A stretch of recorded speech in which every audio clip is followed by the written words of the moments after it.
stop recording. Last week, let me say this first of all.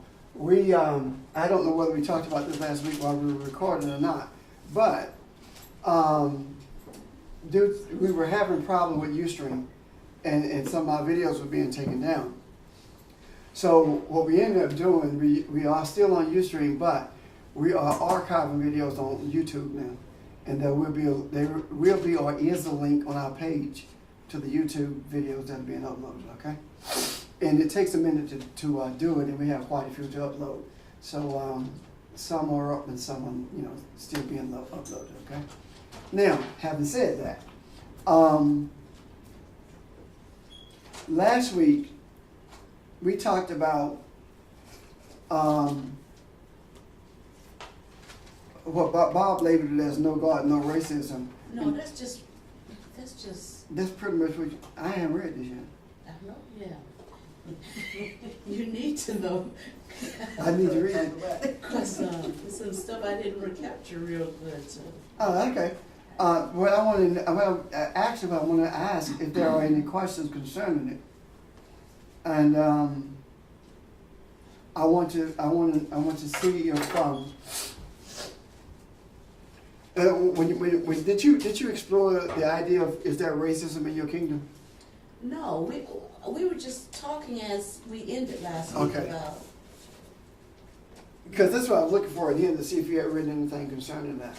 Well, that you can call this "No, is there racism in your kingdom?" as good as "No God, no racism." Okay. So if you want to relabel it. Well, no, it's not about relabeling it. I want to explore that because I want to explore what it means based on what we talked about last time. And when you say, "Is there any racism in your kingdom?" See, the idea of racism being in your kingdom is it brings up to me. The question is, do you have a kingdom? Because if it is your kingdom, then racism is in it. But it is the kingdom of Elohim, kingdom of God. Then there is no racism in it. You see the difference? Gotcha. Because the kingdom is basically the principles and what? The principles and counsel of God. That's what the kingdom consists of. So you're dealing with the principles and the counsel of God as being the kingdom. Then if it's your kingdom, then whose principles and whose counsel are you following? And by virtue of our being birthed into this world of illusions, the principles and counsel that we are following are the principles and counsel that was developed for us, as opposed to the principles and counsels being discerned from the book that was left for us to understand what the kingdom is all about. Does that make sense? Yeah. So, how do we? And I think last week we probably looked at stuff. What it amounts to, also, I think, is understanding how to get racism out of your kingdom. How do you? See, we always think that in order to do something, in order to get something done, we must do something. In terms of physical movement, but in actuality, in order to do something, in order to do something, in terms of getting our racism out of the kingdom, I've always thought, and I still believe to agree that it's about desire, right? Mm-hmm. Desire it to be gone. But you know something that really, really, really, really intensifies the desire? Understanding what it is. If you understand the spiritual nature of racism, then the question then becomes whether or not you want to pursue it from the spiritual perspective, or whether you want to continue to pursue it from the perspective that you've been given, political, economic, etc. Now, if you understand it from the spiritual perspective and you desire to pursue the understanding from the spiritual, then your desire becomes an attitude that moves in the direction of bringing all of those scattered thoughts back to the place of beginning. You understand what I'm saying? Yes. When Jesus said to Nicodemus, you must be born again. Okay.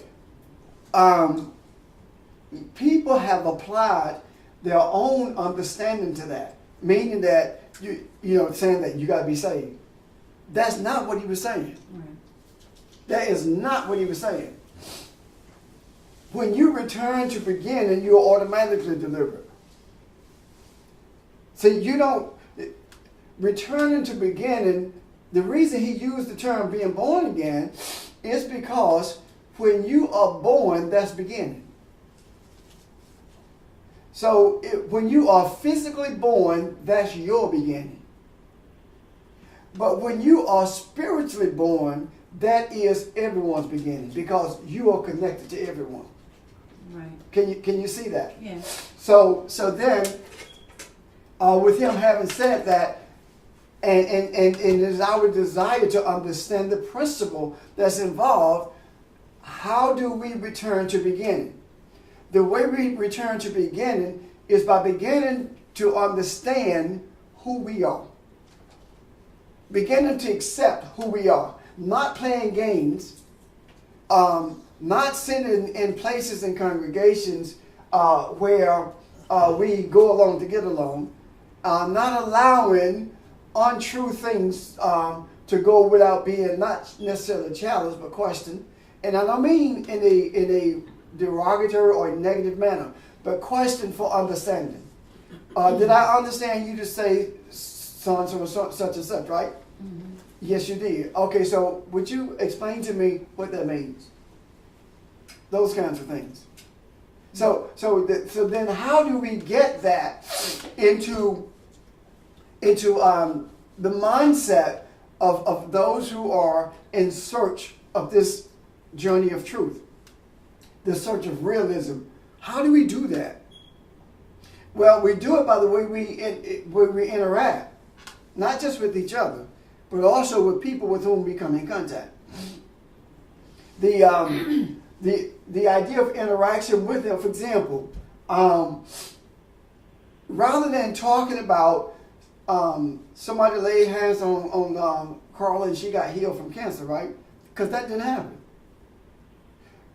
You talk about her attitude with which she went into the whole ordeal, and I talk about it publicly because she does. And the whole idea, her attitude when she entered when she encountered it in the beginning, it was like anybody else's. The big C. And having spoken with her about it and saying to her, above everything else, don't forget who you are. You are Elohim. That's what the scripture says. I say that you are Elohim. That's what the scripture says. Don't forget who you are. Now, having said that, and this is what I said to her. I've told you don't forget who you are, but you're going to go through periods where you're not going to give a damn about who you are.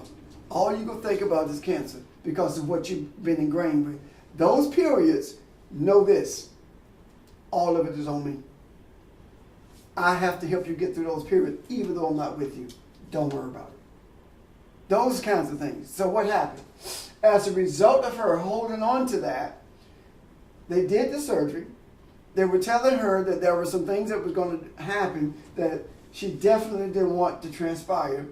And her response was, don't even worry about that. It's not going to happen. And it didn't. The other thing was, she went through radiation and went through chemo, no hair loss, no weight loss, no sickness, none of that. Now, she goes through all of these things. You understand why in a minute I'm going through this. She goes through all of these things, and in I believe it was October of last year, they declared her clear. December, she goes back for another scan. They find a tumor in her lung, on one of her lungs. She calls me and said, guess what? they found a tumor in my lungs, and they tested to see if it's benign or cancerous. So it was not benign. So now they got to go and take it out. Her whole attitude at this point was like she had to go get her nails done. There was no fear. There was no anxieties about it at all. None. So she goes and gets this done, and they tell her they're going to put in a chemo port. They did that. So we're on the phone, we're talking, and she says, they put this chemo port in. I said, don't even worry about that. That is not your concern. That's mine. So she goes back, and they scan her again, and they tell her, well, we're going to leave the chemo port in, but we don't even think we have to do chemo. Now, why am I telling you this? Because this is a real instance of the illusion of death being brought to someone's doorsteps, someone who has seen cancer take people out in their family over the years, and holding on to their attitude, and this attitude has brought them to a place of strength that most people do not understand.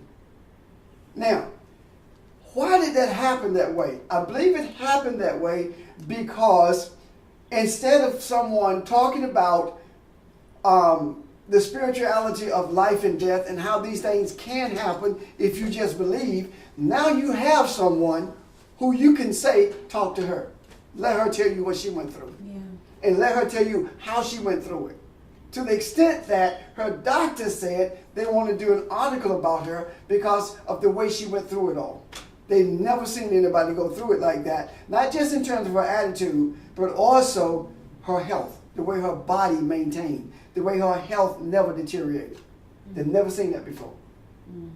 That's what I'm talking about. So if it happens, and it did happen with the idea of cancer, the thing that frightens most people, then look at also how, if it happened with that, how it can happen with everything else. So how did she do that? Her attitude, as she related to me, was Olive. She returned to beginning. Yeah. Constantly. Her attitude, every time she felt herself being afraid, she did two things. She returned to Olive. She returned to beginning, and she says to me, I breathe. And her breathing is not sitting here like we're breathing now.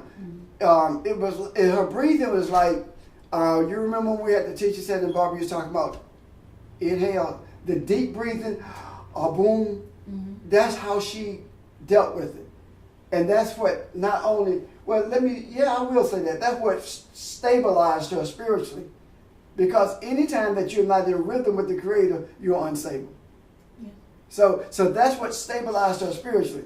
Now, with having said all of that, when we began to think about the things that have been perpetuated, quote unquote, against us in terms of racism, if we return to Olive and breathe, that in itself begins to take the life out of racism.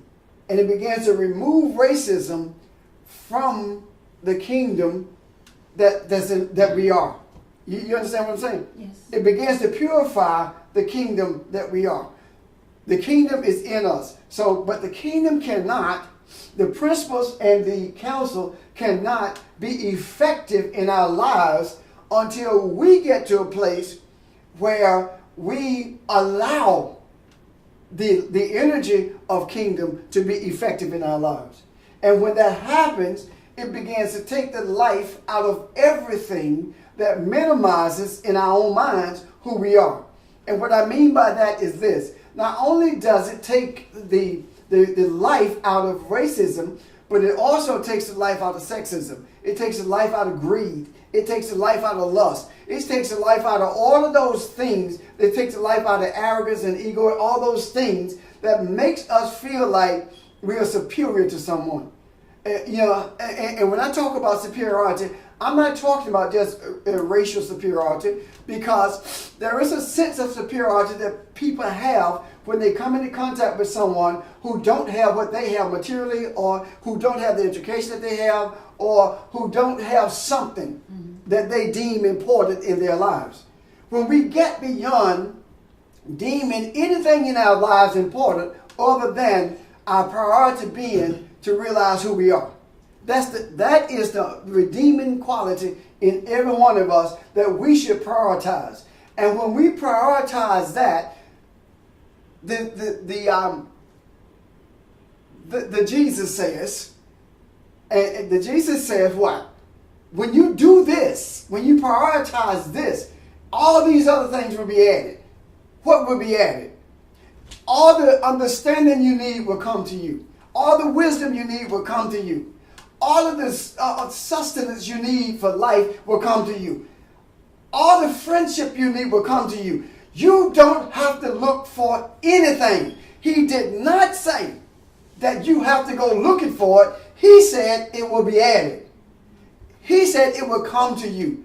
Now, this is what I believe. Call me crazy. And if that's what you desire to do, stand in line.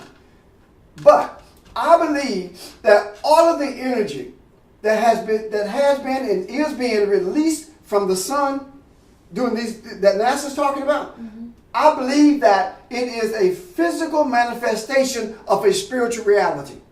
That those energy forces are representing the spiritual energy that's being pushed into this earth for us to begin to absorb.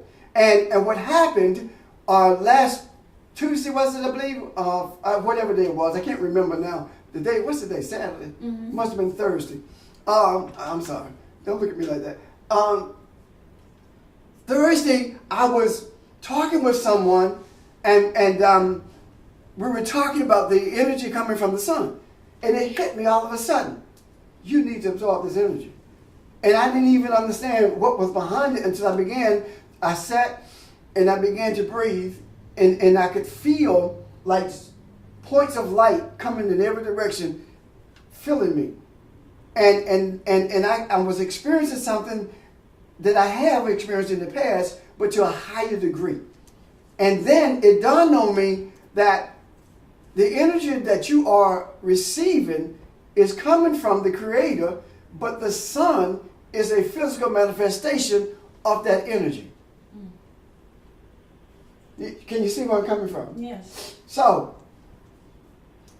and when I was talking to someone about it, they asked me, so why do you need it? And I said, that is not for me to determine. All I am to do is receive it. Now, that says to me that in me is a magnet to attract everything that's needed for my journey. So I don't have to go in that room looking for more money. I don't have to go into some other room looking for friendship. I don't have to go into some other room looking for understanding. I don't have to go into some other room looking for truth. It doesn't mean all those things are in me. But what it does mean is that it's in somebody. And they will cross my path, or I theirs, when it's needed at the right time. So I cannot concern myself with all of those things that I don't see in front of me, because they're already there prepared for me.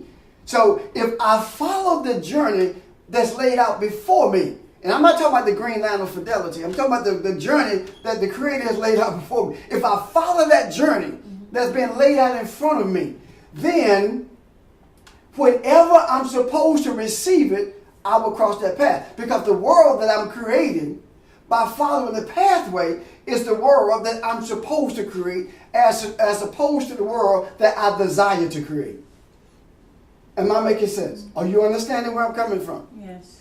And in doing so, there are going to be opportunities for me to create a world that's going to expand the belief that racism is a physical thing. But I have to reject that world. And by rejecting it, it may very well be that I have to deal with people calling me names. Or I may have to deal with circumstances or situations that affect other people who are close to me or other people in general, because it bothers me tremendously to see people manipulated or taken advantage of. I may have to deal with it from a different perspective. Meaning that if I see, let's say, Barbara being abused because of the color of her skin, then rather than me fighting on Barbara's behalf because she's been abused because of the color of her skin, it may very well be that I need to fight on behalf of the one who's doing the abusing so they can see who they are. Yeah.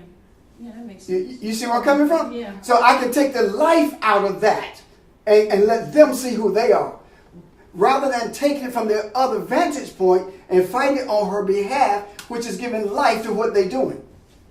Yes. So what you did in the 60s as far as doing the same thing that you're doing now, talking about the racism, you did it physically back in the 60s, but now you're dealing with it in a spiritual, with the spiritual. I had never seen it like that, but you're right, yes. Yeah, with the spiritual Yes, attitude. yeah. Exactly the same, you're absolutely right. Yeah.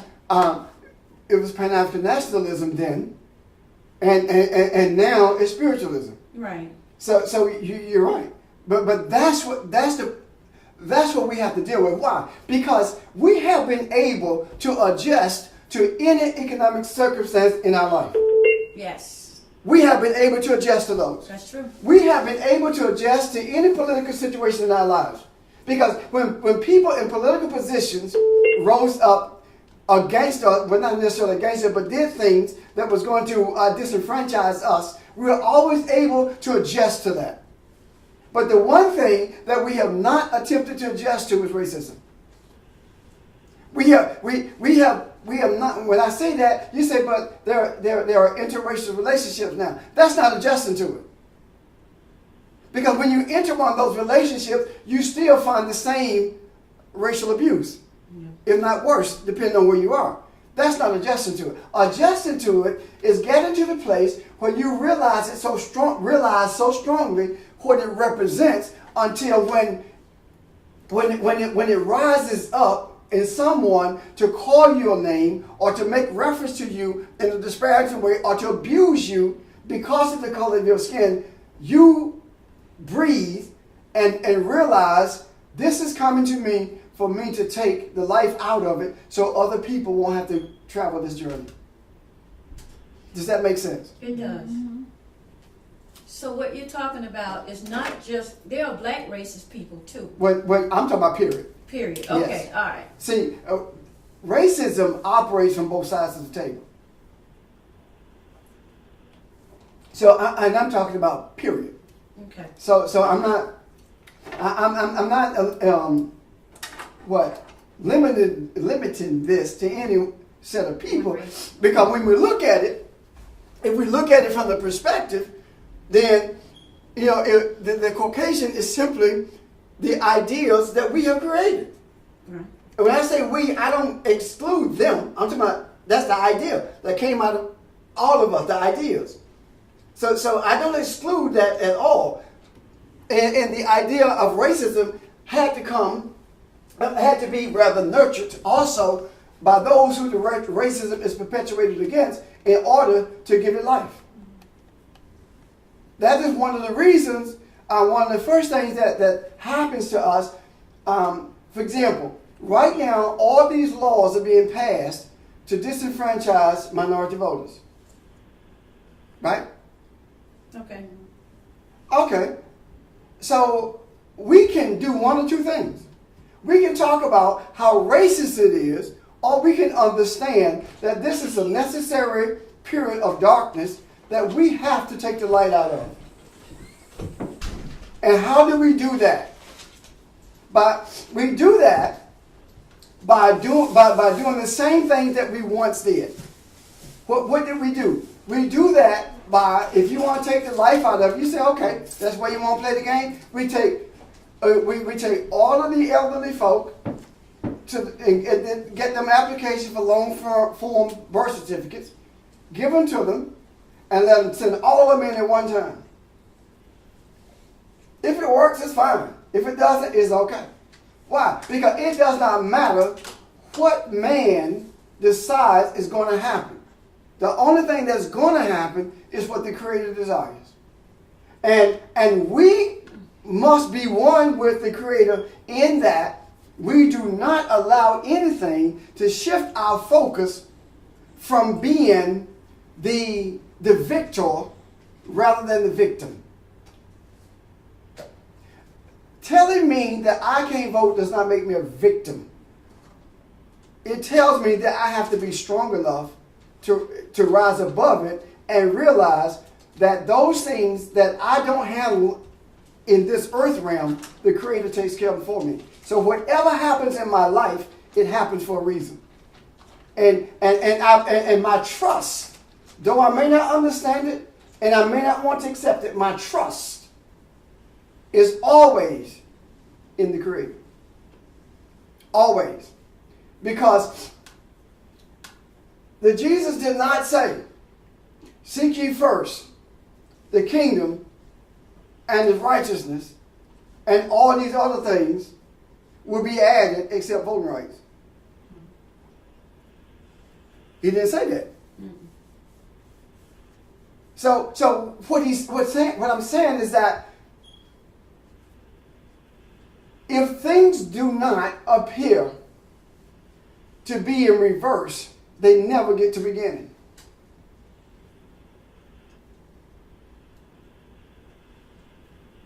You understand what I'm saying? Yeah. And Shelley, would you keep eye on the box, the chat box, see if there's a question in it? I want to show you something. I want to show you something. If I can, where's that? Miss Stewart? Huh? Thank you, sir.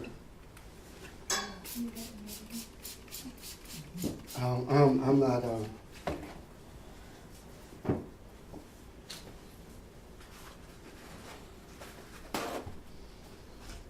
See, Fred be my friend. I don't know about the rest of y'all. Y'all might have had me look at that stuff forever. Golly.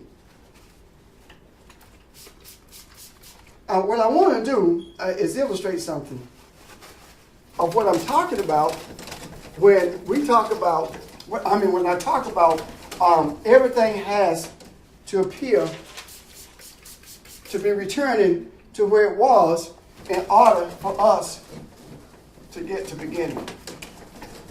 And though I think most of you understand what I'm saying, I'm going to illustrate it in the event that there is someone who is watching don't understand what I'm saying. So, give me a second, and I'm trying to avoid erasing all this stuff because I'm probably going to need it in a minute or two. So you're saying, though, while you're doing that, you're saying that the appearance is That I can't that we're avoid. losing, that we have gained some ground and we're losing that ground because things seem to be reversing up back where they used to.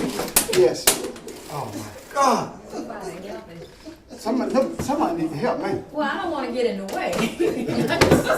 That's why I'm saying. I don't see how you can get in the way. Well, I'm already in my own way. It's a lot of stuff going on up there. No, you scared. Go ahead, Bob. Finish. I scared it out of her. Okay. Is that what you're saying, though? That it's, you know, when we talk about, we think about all these things that we've gained, quote unquote, gained ground in, and it seems to be reversing and going backwards, and it seems like we're, quote unquote, losing ground that we've gained. Yes. As it relates to Yes. rights, as it relates to anything. Right. From a racial perspective. You're absolutely right. Is that what you're saying? That's what I'm saying. All right. I don't know what that was. Okay.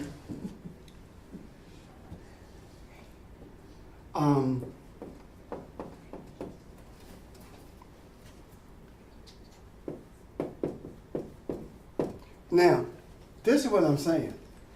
That if we take if we understand that the past is in front of us, Because what's in front of us is already gone.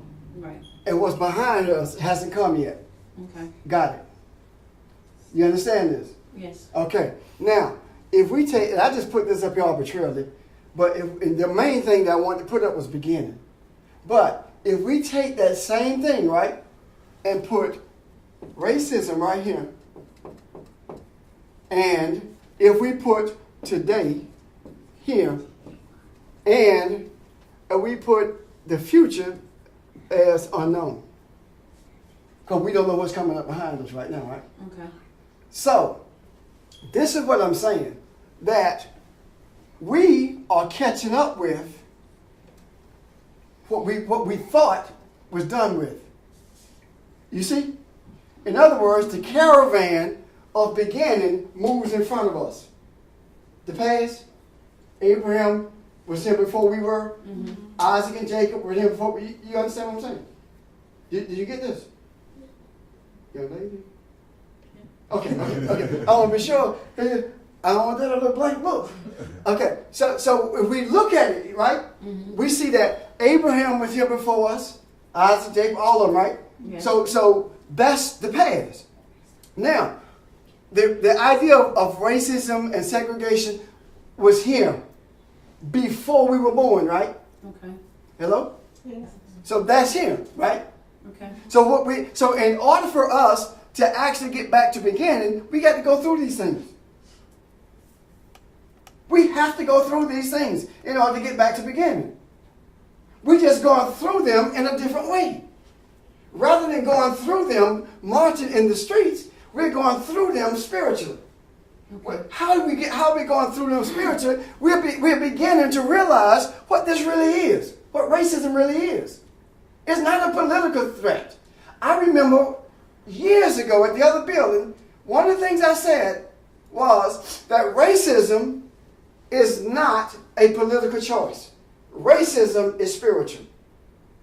And when we began to see that racism is not a political choice and began to say that, then people who say that they are spiritual can no longer hide behind racism by saying that it's political. You remember me saying that? Years ago. I did not understand the gravity of the statement at the time, or the veracity of it. I didn't understand it at the time. But now I do. And what I'm saying is that what I did, the past also included the Pan-African nationalism, right? So I had to get past this. You see what I'm talking about? Yeah.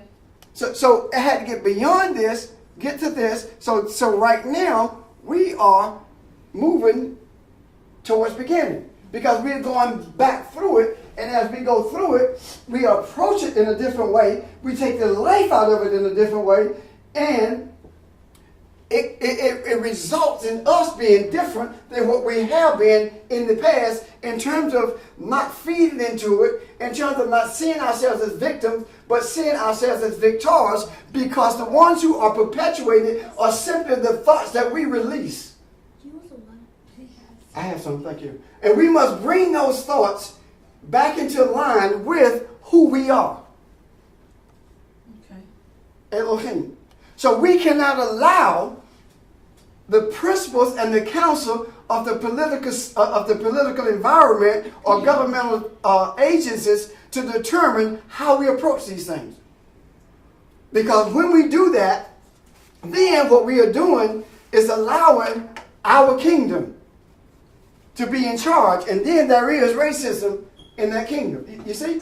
But when we see them from the perspective of the Elohim, the kingdom of God, right?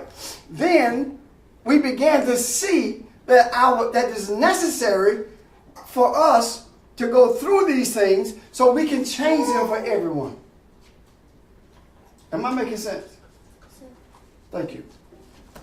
Now, what happens is, when we began to do this, if you remember, it was the religions, and I'm not saying this in a disparaging way at all, it's just reality. It was the religions who began to deal with racism in a big way. Marches, boycotts, right? Yeah. It was religions that began to deal with it in a huge way. And what did the religions do?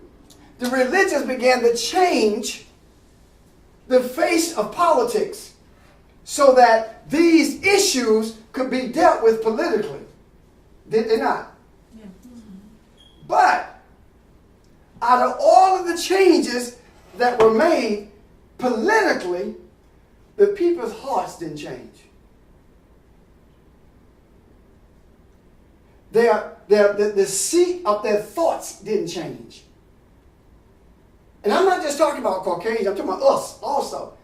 The thoughts didn't change. We see ourselves as being victims. We talk about you got two strikes against you, you're black and you're female. Or you're black and you're male. It depends on the circumstance that we're dealing with. We still say those things. So what we're doing is giving life to racism. There are no strikes against me. None. There is absolutely nothing I can't do. And I was talking to Ron, I was telling you, my idea, my response rather, to put it in the book and hide it from an N-word, right? Mm-hmm. My response is, I'm a different kind. If you don't want me to know it, you better not write it down. Because you put it in the book, I'm going to find it. Why do I say that? Because I believe that absolutely nothing can keep me down. I have believed that from the days of politics. Now I know that because of who I am. Can you see that? Yes. I believe no one could keep me down. I believe that I had to be better in order to be considered equal. Now I'm beginning to see that I am not better. I am equal. Not equal in terms of everything being the same, but equal in terms of all of us being one. I have the opportunity to be light for those who think that they are light. And now, instead of doing it from the political perspective, that's why religion breeded all of this pulpit worship stuff and the worship of wealth, of things.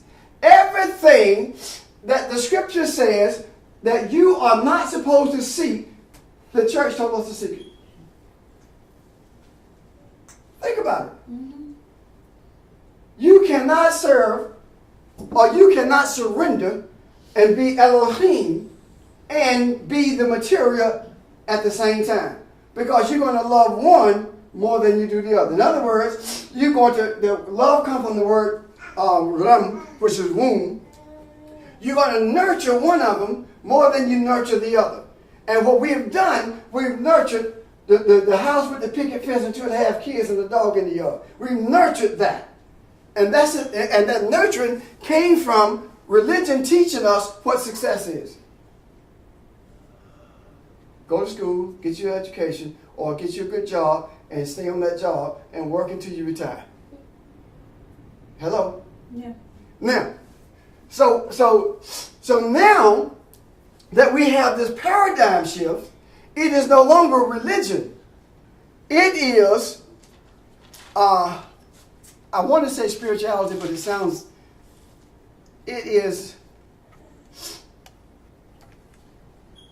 is a recognition of who we are. It's more than what we have termed religion to be. You understand what I'm saying? Yeah. We're not seeing it from a religious perspective anymore. We're seeing it from a spiritual perspective. And when we see it from a spiritual perspective, then we begin to prioritize all of this stuff. So right now, the God who we worship, who we surrender to, is not the God in the pulpit, but it is the God on the altar of our hearts. Does that make sense? Yes. That's who it is. It's the God who massages our thoughts. It is the God who we allow to arrange how we speak, how we feel, how we interact. That's who we surrender to. But we do not surrender to the religious antics that causes us to perpetuate a system that continuously gives us, that continuously breeds the concept of separation. We no longer do that. We seek to give birth constantly and continuously to a system that you cannot see, you can only experience. And once you experience it, it does not leave you. You can make every attempt to leave it, but it won't leave you. What I'm saying to you is this. We are at a point right now where people who began to see the light of what is, regardless of how they try to walk away from it, you can't. It's something in you that will not allow you to do that. So the church has planted. Your church is what? The church has planted. Religion has planted adversary seeds. Religion has given us adversary seeds that they thought was light.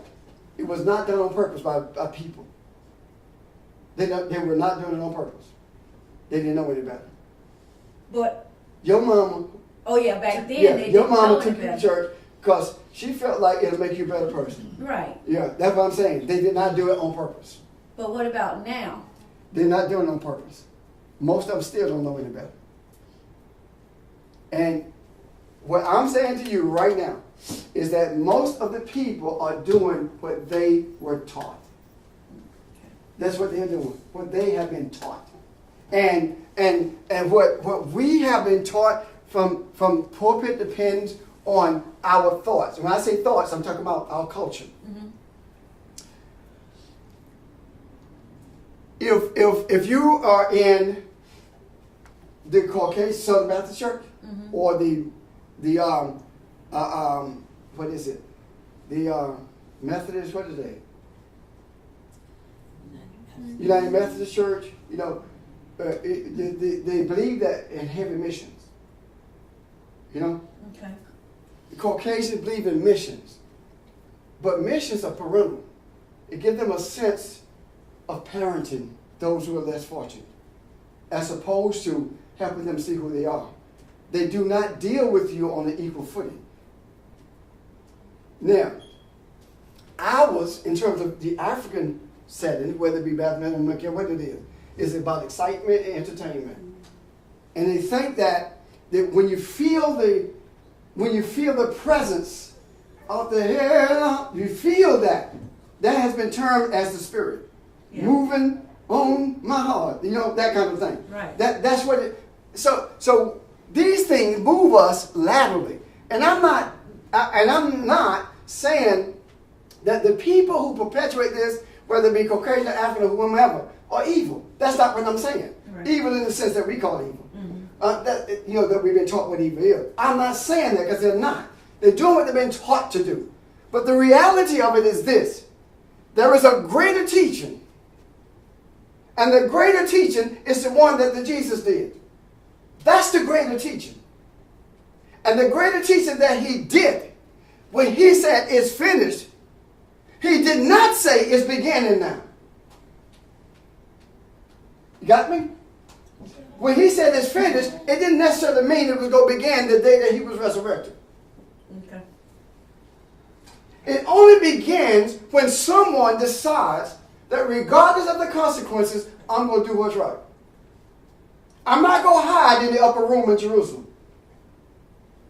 I'm not going to hide in the upper room of Jerusalem. I'm not going to hide in the spiritual closet of righteousness.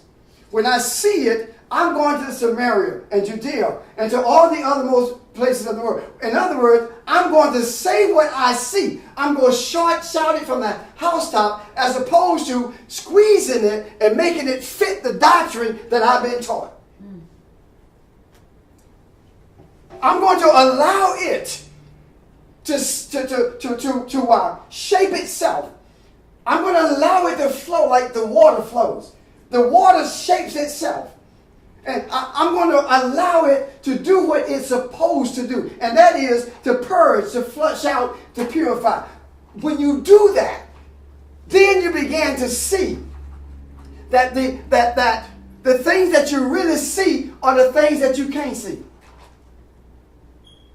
The things that you really see are the things that you experience. Right now, none of you can tell me how you know you're in love. What does it feel like? What does it really feel like when somebody you really care about touch you? What does it feel like when you sense the oneness with your Creator? We can offer all these adjectives, but until you experience it, you don't know.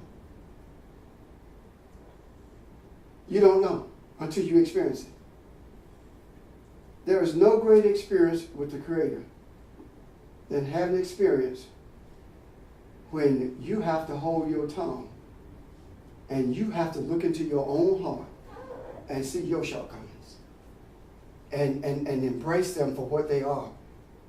And stop, instead of me talking about Sheldon's shortcoming, whatever I see as his shortcoming, that's mine.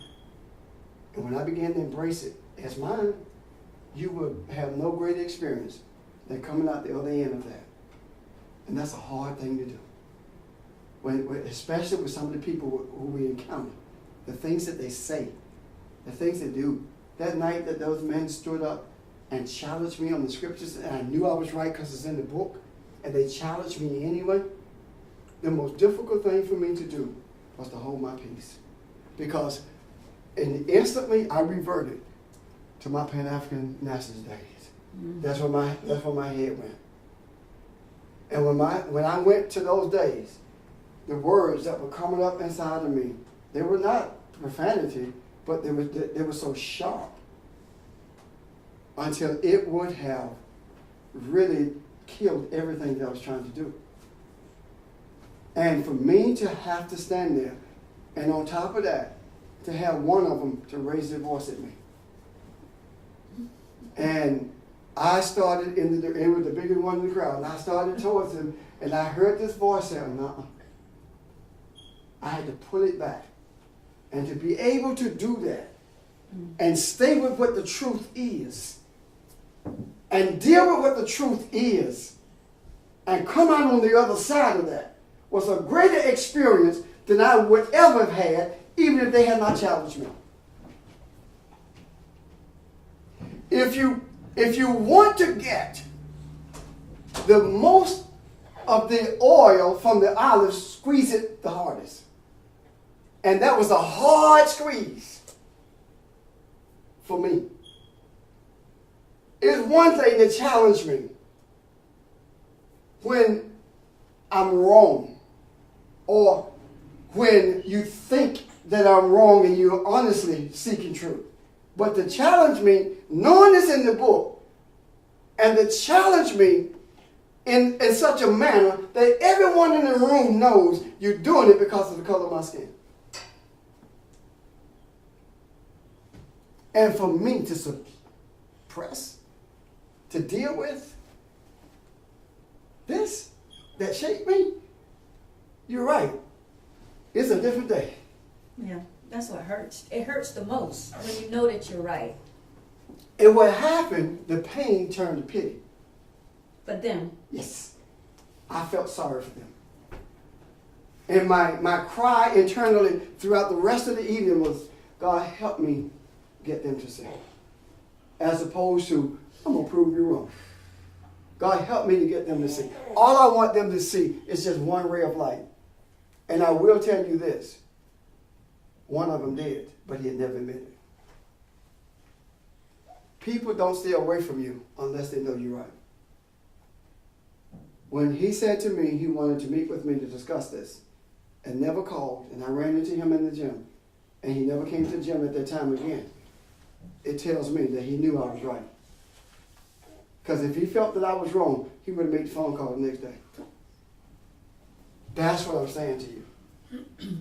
We have to get beyond what this stuff makes us feel here.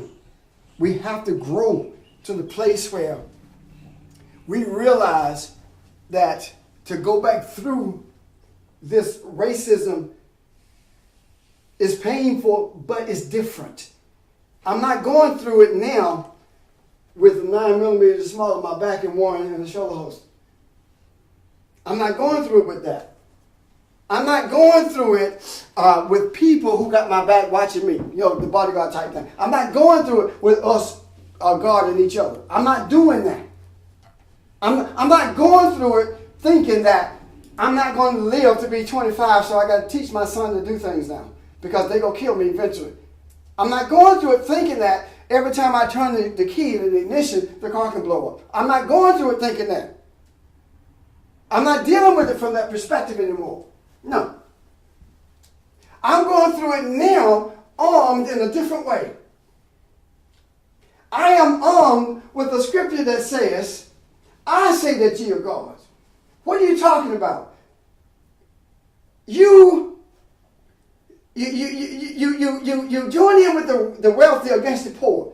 You're not doing what I told you, the 82nd Psalm. Yeah.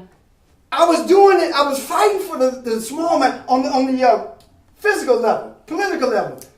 But he's talking about the spiritual journey now, where people are hungry spiritually. And now I'm armed with something different. I'm armed with the idea of who I am. Elohim. Not so much thinking about who I am, but feeling it, sensing it, being it, who I am. And when I say who I am, let me put it this way. This the little stuff that Barbara does sometimes. I know who I am is. You get that? I know who I am is. Yeah, we think it's Ebonics. Yeah, that's me. Yeah. When you get to the place where you see that, then you don't become impenetrable, neither do you become invincible. But you get to the place where you realize that even if this existence were to end tomorrow, it's okay. Because it's ending for a greater purpose. I believe that the day that I lay down and close my eyes and leave this body, that rather than leave this realm, I believe that it will be a burst of light into so many other people. So I will be far more effective gone than I am here. But right now, it is necessary for me to be here. So why? Because I guarantee you'd be hard-pressed if you would ever find anyone to deal with racism from this perspective. Somebody got to talk about what's out there for real. Anybody can tell you that the economics of it is not going to change your life, that you need the spiritual, and that the spiritual must be a priority over your economic, and they explain that to you. They can do that politically, they can do that socially, but they don't do it from the racist perspective. That's the key. Understanding racism. Understanding the racial perspective. Understanding that every race is a thought. And those thoughts must be brought back together at the place of beginning in order for us to see who we really are. Because ever since we left beginning, we've been looking for pleasure. Ever since. So that's why everything is turned towards the east. Because the east is the place that's in front of Eden. And he placed him in the garden east of Eden. Yes. East means to be in front of. Yeah. So everything, all faces turn to the east, so your countenance can be reflective of the east. Meaning that your face is reflective of your beginning, so that you can begin to experience the pleasure of who you are.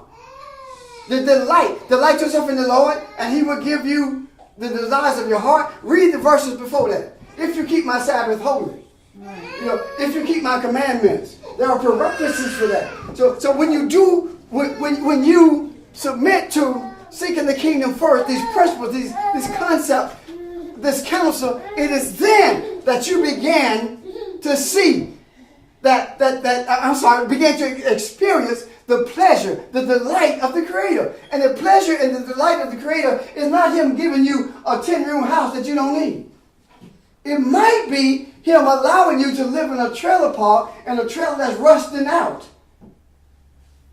so you can become more appreciative of who you are. Also, you can deal with the people around you. It may very well be that. It doesn't matter where you live in this earth. It matters where you live in the other realm. Or if you live in the other realm.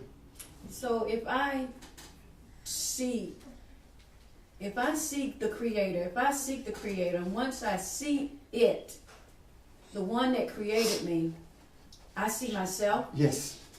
I really see who I am. Yes. And when I see him, I see me. Yes. The reason I say yes is because you were created in his image. Right. You are a shadow of him. In other words, you are an image of who it is. Right. And it is impossible for you to look into the mirror and not see you. And when you look into the mirror, you will not see 2 eyes, a nose, and a mouth, and 2 ears. You won't see that. When you look in the mirror, you begin to see principles. You begin to sense, you begin to see this, the tree of life stuff is. You know, the ideas of the energy of the letters. You begin to see light. And you begin to feel the light. It's like, right now, what I am sensing is something that rarely I experience, and I feel it. It's in here. It's in my core. The essence of what I'm experiencing now is in my core. And it is there like it's never been before.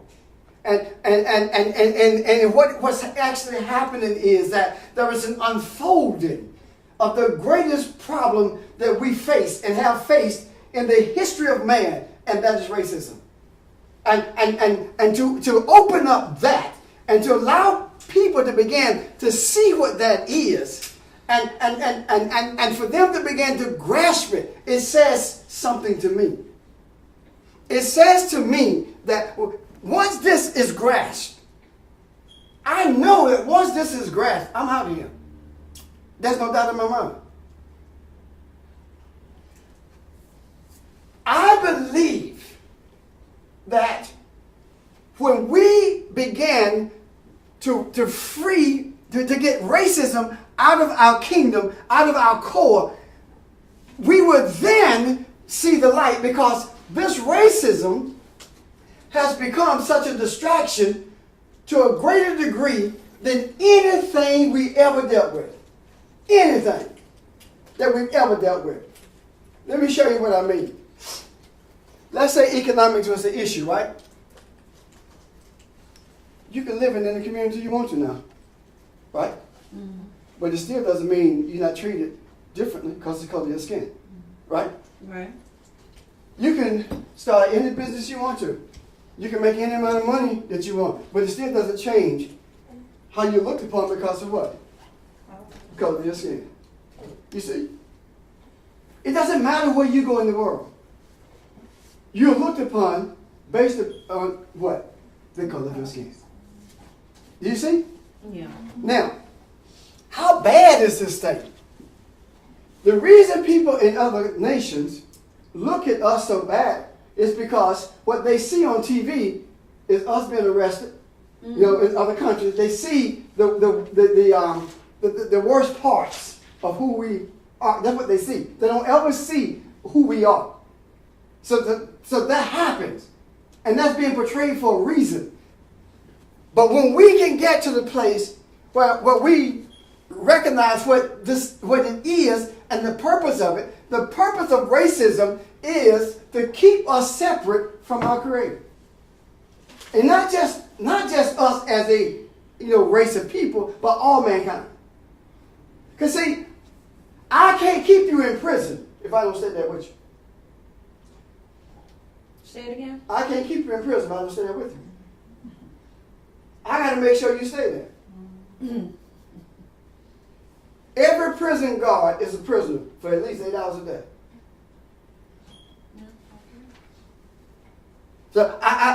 So it's no such thing as I'm going to be racist towards you and keep you separate from the Creator.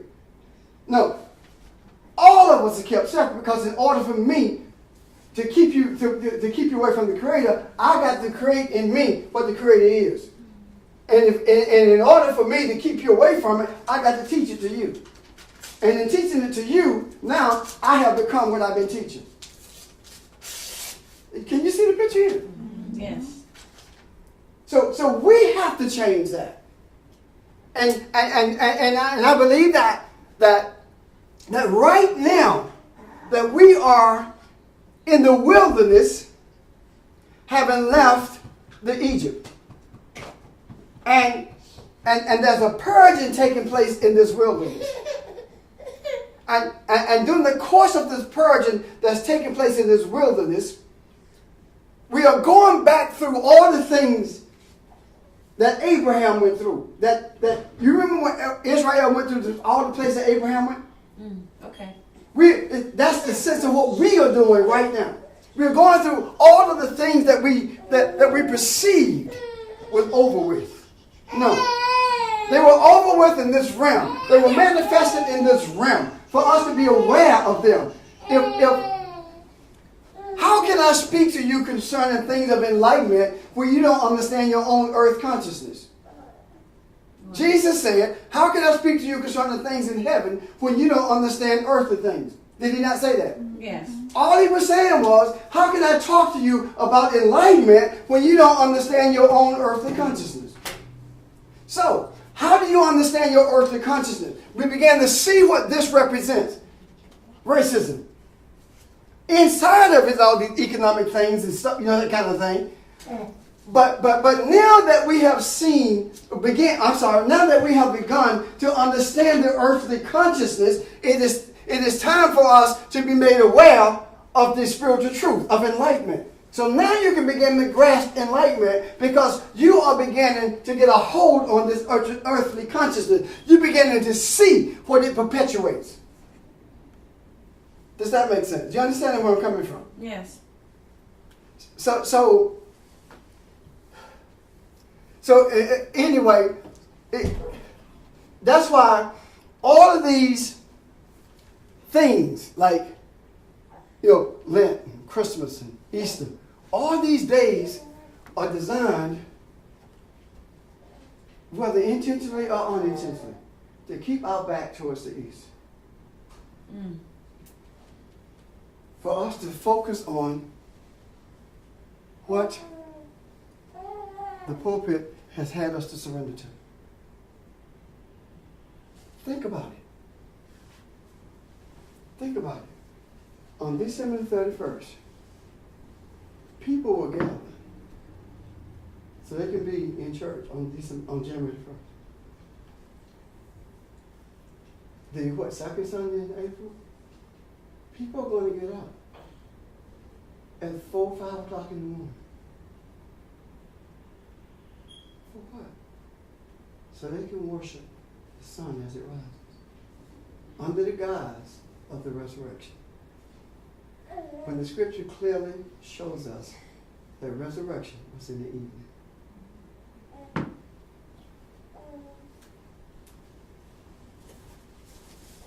Let me read something, see if I captured the thought. Okay. Part of the thought. It's Okay. deeper than that.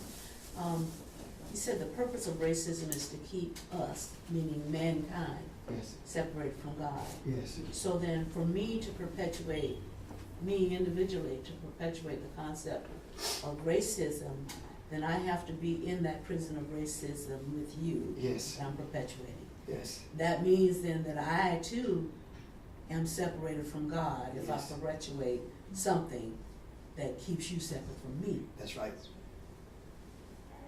So if we individually would just grasp that, Yes. that anything that I do to keep you separate from me also keeps me separate from God.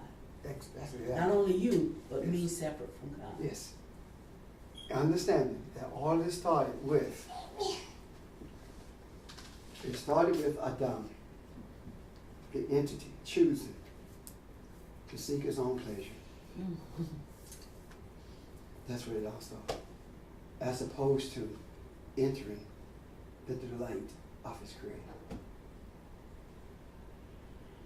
And all of these things have been developed along the way in order to justify that separation. In order to justify it. In order to explain it. In order to create the pleasure that's already there waiting for us. Does that make sense? It does.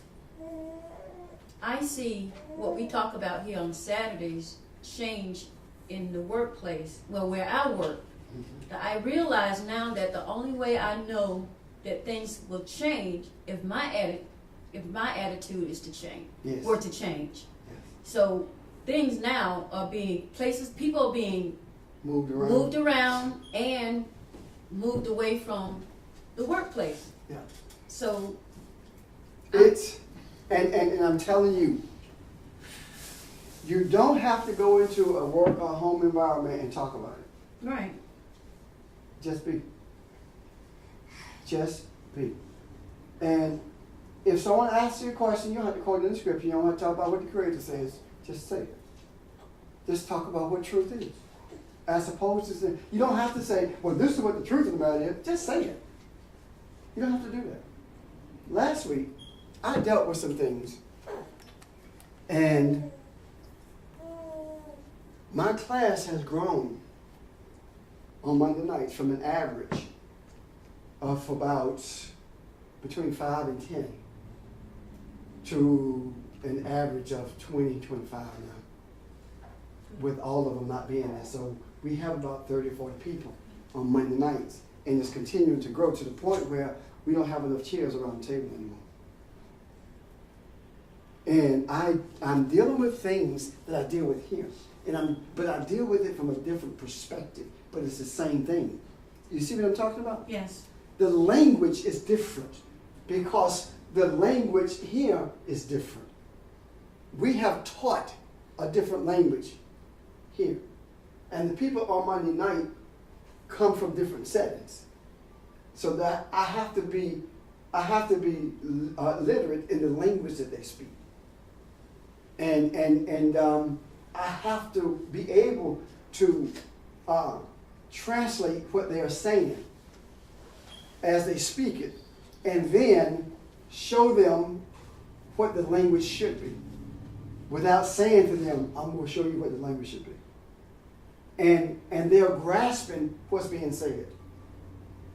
And light is going into other places because the wick in them has been lit by what's being said in their room. And when that wick has been lit and they go into these other places, it does not matter whether receptivity is there at the top.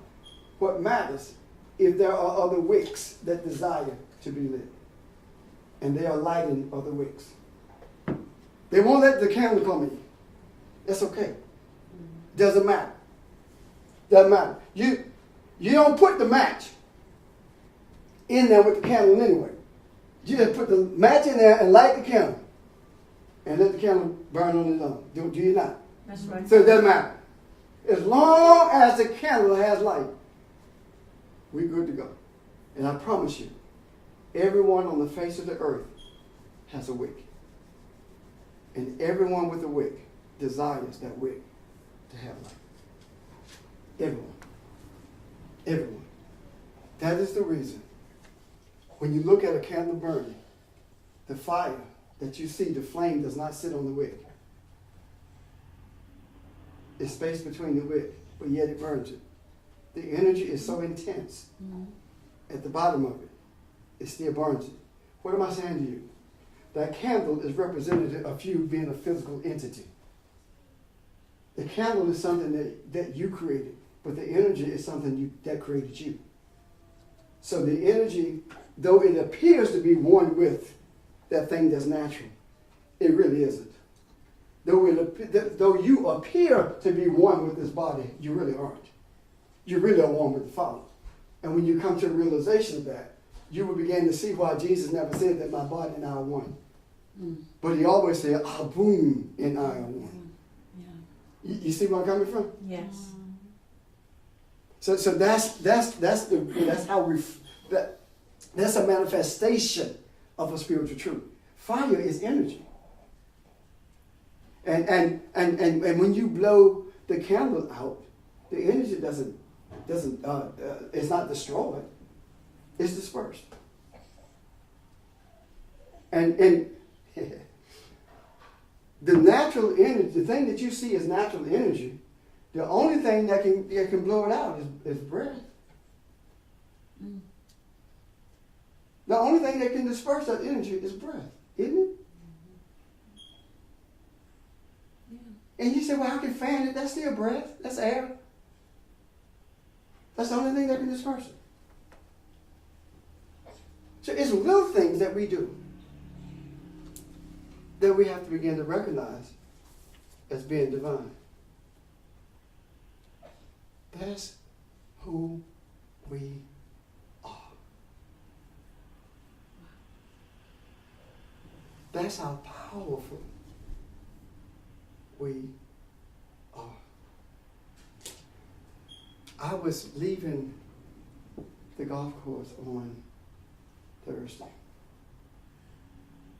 And as we were riding, I said to Ralph, we had played golf together, and I said to him, I looked at my phone, I looked at the time, and I said, I should have gotten a phone call now. And I laid the phone down, and I said, no, I should have gotten a call. I'm going to call. And when I unlocked my phone, a message was showing. And I went to the message and listened at the message, and it had left a message for me. And when I looked at the time, the message had been in my box 2 minutes. So the message was being put in my box at the time that it rose up inside of me that I need to be getting the phone call. And things like that have been happening to me more frequently over the weeks and the days. You know what I'm saying? Mm-hmm. They've been happening to me. Sheldon was sharing with me some things that happened with him along the same line. Thinking of people and saying them. Yeah, it happened again when I got off the phone with you as well. So it happened a total of 4 different times. I would just randomly think of someone who I haven't even spoken with in the last few days, so it wasn't like you were necessarily expecting to hear from them. And then all of a sudden, immediately, I would get a text message from them just moments later. So that means that they had to be, of course, thinking of me because they were thinking of me as they were typing these text messages. Or then I would have an idea about someone and I would ask them about something that we had not discussed in a few days. And they're like, oh, I was just thinking about that just now as you sent me the message. And so then once I got off the phone with you, I was waiting on my cousin to call me back. And he was supposed to call me back in like 10 minutes. So all of a sudden, like an hour had passed by. And then it's like, he said he was going to call me back. And then as soon as I said that, I looked at my phone and a message thing appeared. So he was calling me, it just didn't go through as I was thinking that. So that happened, those different types of things, they happen to me all the time, but they've never happened so frequently. And after I talked to you about it, this is what I thought about. They have, but you just haven't been sensitive to them. You see? Mm-hmm. You become more sensitive. And one of the other things we were talking about, and I'm done with this unless there are questions, is that I noticed last night that the moon was closer than it was the night before. And that it was a different color than it was the night before. And that says to me that the lady of the sky is receiving more light from the masculine in the sky. You see what I'm talking about? Yeah. Which is representative of the feminine being deferred to in the way that it should be. Are there any questions? I have something to share. Go right ahead. Occasionally I go to this place to have lunch. It's run by this Chinese guy, but it's a down-home country place that lots of Caucasians go to, and they're just down-home country. And I was sitting in there the other day, and the thought came to me that, because I was hearing the conversation, you know, there's nothing as southern as a southern Caucasian voice, primarily male. I'm even talking about, oh yeah, you know what, yeah, we used to go fishing with hound dog, we used to call, yeah, we call him hound dog. And I was thinking, It's a horrible. He's just at home. He's at home. And I'm sitting, how is it that I'm sitting here and this feels comfortable to me? I mean, I never thought that. It feels comfortable to hear that. And then right after that happened, after that thought went in my mind, the fellow across from me, who had been eating and on his phone, then turned and he said, you know what, I have to comment on your necklace and earrings. Something in me just said, and it wasn't a hit on like, right. It wasn't that. Right. Totally different. And he said something to the effect that, you just look different. And as I get older, I'm beginning to pick up on stuff, he said. And he said, and he used the word spiritual. He says, all of this stuff here, it doesn't mean anything. As I get older, I'm just looking at the other stuff that's seemingly more important. And he says, and you strike me as a person, the way you present yourself. I didn't say a word to the man. I was just eating. So I said, you seem to be very perceptive. Yeah. But anyway, it just struck me that at the time when I said, I'm very comfortable in this den of quote unquote Caucasian men. There were a couple of women, mostly men. And just hearing the conversation, and right then, that's when it happened. It was just And see, this is what you said. He unusual. said that when you get older is a manifestation of spiritual maturity. So you can get older if you're afraid. Mm-hmm. It's all about spiritual maturity. Mm. We look at the children who we nurture. In this place at the Great Faith Church, we talk about how advanced they are in their thoughts. Mm-hmm. It's not because of this world. It's because they're more mature spiritually than when compared to or when seen in reference to other children their age. They're more mature spiritually. And they're more sensitive to that which is spiritual or that which is around them. Mm-hmm. And I mean, and it's seen in small ways, seemingly small anyway. Fred noticed the stuff behind me. Fred matched me that once in a while. Why was he not sitting right there playing? Yeah. Why was he not distracted by other stuff?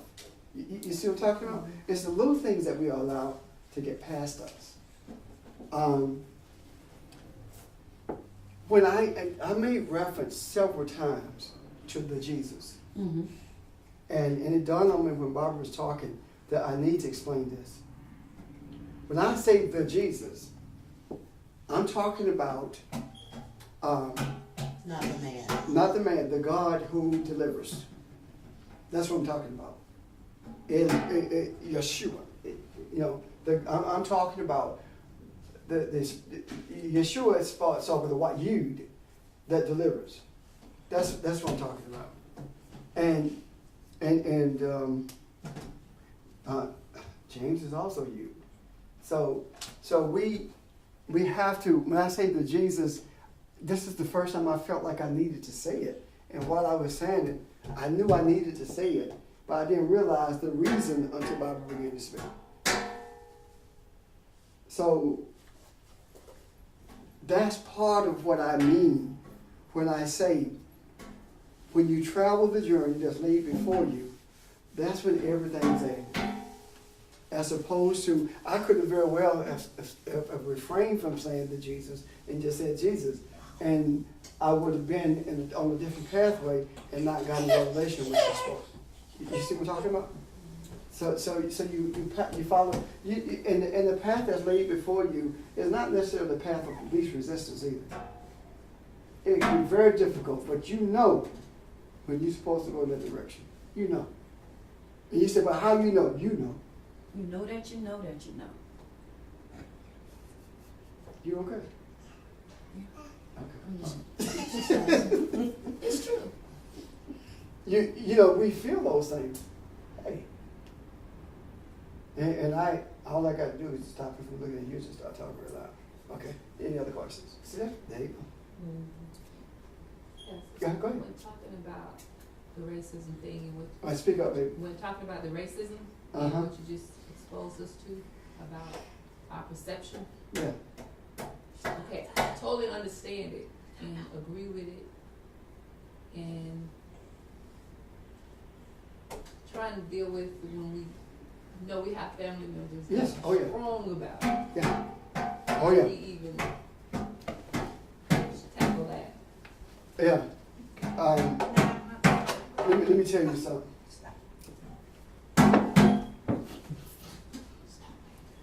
The strongest family member that you have, that feels like that, multiply that by 100 and you got me. One more time. What was her question again?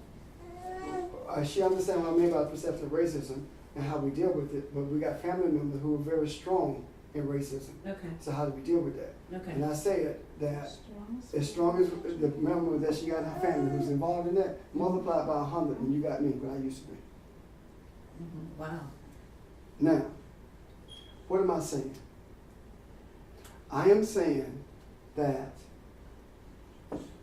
no one changed me by arguing with me. Because I had all the arguments. I had all your answers. But then nobody ever challenged me from a spiritual perspective either. You see what I'm talking about? You will never, ever help them to see by arguing with them. But you help people to see when you make little comments, when there's no conversation about what you're commenting on. Example. If they're talking about how racist this country is because of what's happening in terms of the border thing and other stuff, and you say, well, do you believe that God has control of everything? If the response is no, then you stop and let go. If the response is yes, then are you saying that he has control of everything except this? And if he does have control of this, there has to be a reason for it. Maybe he simply wants us to see that racism is spiritual and not political, and just leave it at that. You see where I'm coming from? Yeah. So you have to lead them down the path. And you have to start with something that they're familiar with. And especially when you start talking about us as a people, you will find very few of us that go deny that God has control of everything. Because that's what we've been taught. That's what we've been taught. So if you start with that premise and work from that, 9 times out of 10, you'll be able to present what you need to present without an argument. And when I began to present concepts of my Monday night class, when it's highly controversial, this is what I start with. The Bible says that I and my word are the same. And the Bible says that the word, that God is spirit, right? Therefore, the word of God is spiritual, right? Now, if the word of God is spirit, then everything in this book is spiritual. So, even though it appears to be natural or physical events, all of them represent spiritual truths. Everything in here is a metaphor for spiritual truth. Do you believe that? And then, of course, that's the refrain because they know what's in the book. And then I began the journey towards that spiritual thing, the concept that I intend to teach. Why? Because you have to take people from where they are, from their place of comfort, and slowly guide them to a place of understanding that when they really think about it, it makes them uncomfortable. But they don't deny the truth of it. When I said to them that there are people who say, I can't remember all this stuff. I can't hold this stuff in my head, right? They say to me, especially pastors, they say, James, you're just smart. And everybody's not smart like you. And I said to them, I don't buy that. Because all of you in here, I guarantee you that all of you in here remember between 200 or 300 songs. And they looked at me like, I said, think about it. I remember songs from when I was in high school. Now, you take that with all that, and I remember songs in church when I was a little boy. You see what I'm talking about? Now, why is it that you can remember 200 or 300 songs I asked? And they looked at me because nobody really asked my question because they think they're trick questions. But you wouldn't be aware of that. But anyway. And no one answered. And I said to them, this is the reason. Because you like them. Whatever you like, you don't forget. If I were to ask you to name every song that you know right now, you cannot do it. But let somebody start humming it or singing it and the words come back to you. Am I right? Yeah.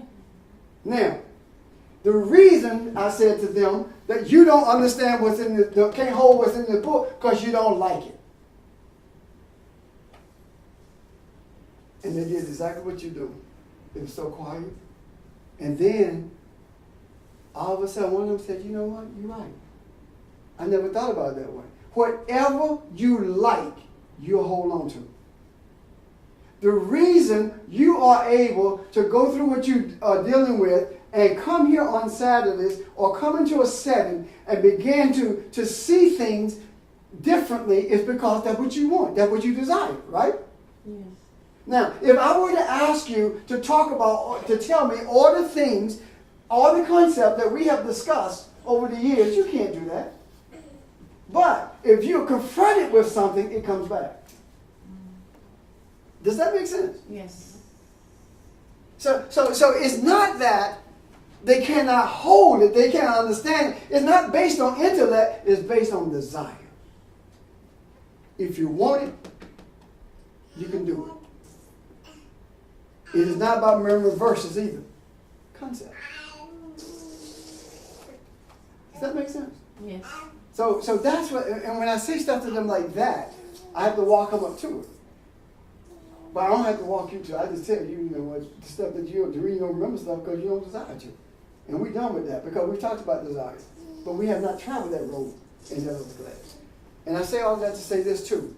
When you're dealing with people, be mindful that you're not dealing with us. People who've been taught the way you've been taught. Okay? That doesn't make you superior. Right. It makes you obligated. Servant. To whom much is given, much is required. But you're not.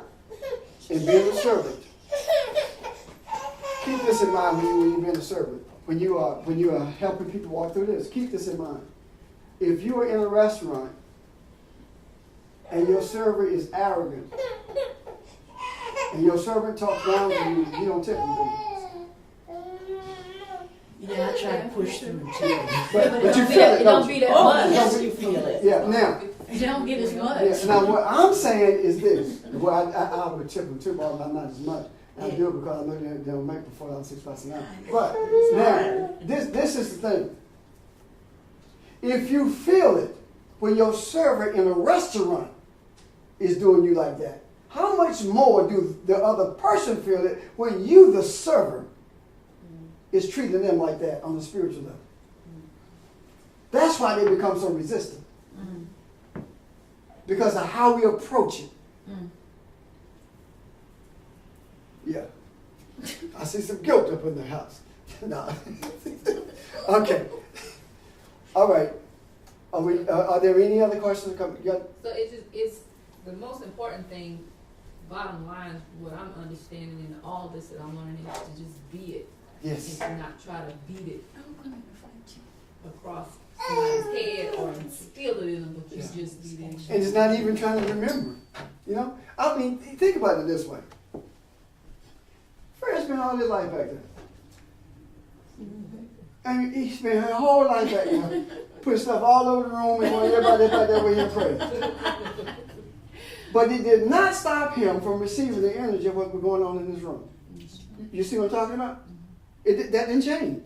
So if that happened with him, then all you have to do is be as a little child. If you become as a little child, then you will have a concept of what the kingdom is about. That's it. So, any other questions or comments? Okay. We're done. Barbara?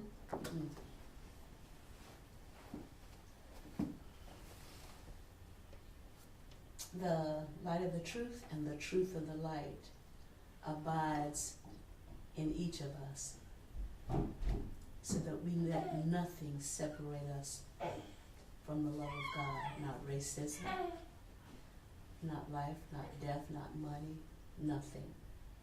The light of the truth and the truth of the light abides in us. Amen. Amen.